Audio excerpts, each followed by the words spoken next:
గెలుస్తారని మీ ప్రెడిక్షన్ కావాలి మాకు ఇప్పుడు. ప్రెడిక్షన్. రేపు SRH లాకెట్ ఇన్, 31st మాది locket in.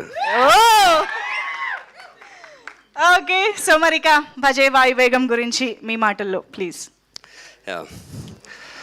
First of all చాలా చాలా థ్యాంక్స్ అండి ఇక్కడ వచ్చిన ప్రతి ఒక్కరికి, print media and all the press and everyone. And ఇక్కడికి వచ్చిన విల్ విషెస్, ఫ్రెండ్స్, ఫ్యామిలీ అందరికీ పేరు పేరున thank you so much. And Manjusha garu, thank you so much for hosting the event and speaking such nice words about me. మ్యాచింగ్ ఈరోజు.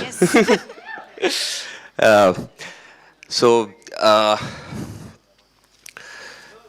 మా టీంలో ఎవరు పెద్దగా ఏం మాట్లాడలేదు కాబట్టి మళ్ళీ ఇప్పుడు నేనే మాట్లాడాల్సి వస్తుంది. మళ్ళీ ఏమనకు నన్ను, ఊరికి ఎక్కువసేపు మాట్లాడా అది ఇదని. సో